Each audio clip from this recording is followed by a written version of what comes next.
Les vraies voix Sud Radio, le mot du jour.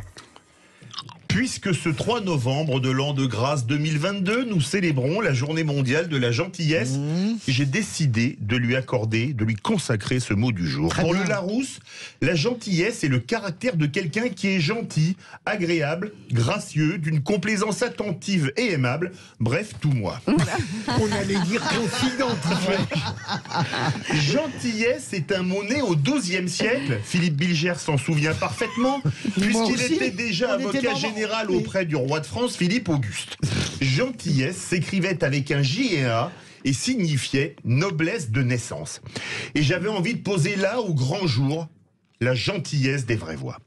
Commençons par la seule vraie voix issue de la noblesse, la reine consort, enfin consort tous les soirs entre 17h et 20h, Sa Majesté Cécile Éloin de Ménibus, avec qui nous avons eu, il y a quelques semaines, cet échange empreint de gentillesse. J'ai une bonne nouvelle. Ah, t'es viré ? C'est là que je me dis, la noblesse, c'est vraiment plus que c'était. Mon Dieu, mon Dieu, mon Dieu. C'est vrai en plus. La gentillesse bilgérienne est dans un autre registre.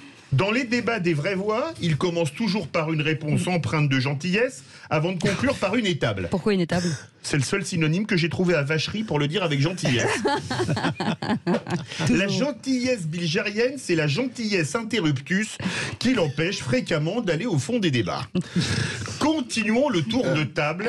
La gentillesse de la passionnariat des vraies voix, Françoise de Gouaye comme l'Atlantide.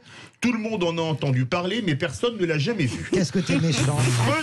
Freud disait d'ailleurs d'elle, après l'avoir eue sur le divan, que son regard torve et fourbe ne trompait personne. Il me le remet. Et que la gentillesse était chez elle ce que le cinéma d'auteur était une caméra de vidéosurveillance.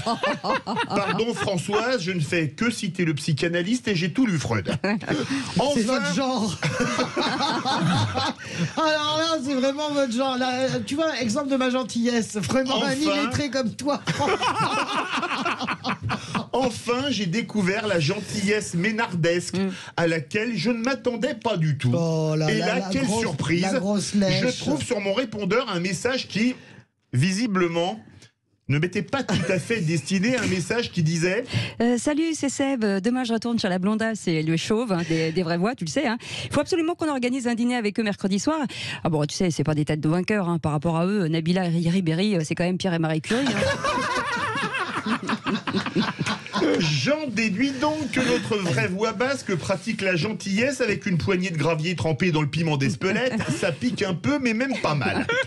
Je conclurai ce mot du jour en disant, chères vraies voix et chers amis dont la gentillesse vous pousse à nous écouter tous les jours plus nombreux, on vous aime.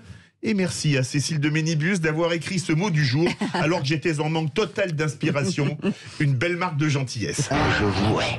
Oui, chef. Excellent. Vous ne le dites à personne, hein? Non, non, chef. Oh, merci, vous êtes gentil. Je vous remercie, chef. Ah, c'était excellent. C'est drôle. Vous devriez faire ça plus souvent. Ah non, mais vous avez voir, on dirait le cabaret des deux ânes. Les portraits sont plausibles. Oui. Ah oui, quand je dis que Sinon, c'est pas drôle. une personne attentive aimable, c'est tout moi, c'est très plausible. Voilà, on est bien c'est d'accord. ça, Après, c'est pour vous, il n'y a pas de problème. Hein. Oui, C'est ça. sur l'hypertrophie de l'éloge en ce qui vous concerne. Françoise de Gouaye, la passionnariat, ça lui va bien. Non, mais moi je suis authentiquement gentil, ça c'est ça la C'est vérité. vrai, Mais c'est vrai. heureusement qu'on ne c'est le voit vrai. pas. Mais bien sûr que c'est vrai. C'est vrai. Mais heureusement qu'on ne le voit pas. Et Parce que tout le monde en profite. il faudrait qu'on sache davantage. Non, mais vous ne le voyez pas. Il faudrait qu'on sache davantage. Ouais, espèce de machin. Non, mais c'est vrai. Non, mais vous avez une grande gentillesse en dehors des débats où on vous contredit. Ah bien Ouais, sûr, ouais. mais bien sûr, mais le C'est débat est fait pour dommage, ça, ça, mais François. pas du tout. Mais, Non, me laissez- mais je dois voir que je vais me faire bouffer par toi, non, Non, mais non, n'importe mais quoi. François, Une coda Là, on voit le regard Mais torve et fourbe. François, Non, moi j'ai un regard tueur, c'est pas pareil. Vous êtes torve et fourbe, vous regardez comme ça avec des sourires parce que vous avez peur. Moi je Alors, tue, voyez. moi, j'ai une passion pour Françoise de Gouaye. Elle le sait parce que je lui dis assez régulièrement. Ah ouais. Je suis pas toujours d'accord, et assez peu d'accord avec elle, mais en tout cas, c'est une vraie gentille dans la Ah oui, vraie c'est vie, vrai. ça c'est sûr. On s'amuse beaucoup, ce qui est le même cas avec Philippe Bilger, ce que les mêmes cas avec nos vraies voix, et c'est pour ça que ça C'est marche. vrai. Allez, vous restez avec nous, on revient dans un instant, parce que c'est pas fini. Hein. Il y a encore du débat, il y a encore des choses à dire. Et on va se dire des Il gentillesses. y a le jeu, il y a bien sûr qu'il y a le jeu. Oh là là, il y a le jeu. Non, mais vous n'allez pas retricher comme la dernière fois. Comment vous nous l'avez fait à l'envers? Non. Moi, je On triche. ne triche jamais. Mais vous avez des preuves? Allez, à tout de suite, bienvenue dans Les Vraies Voix. Sud Radio.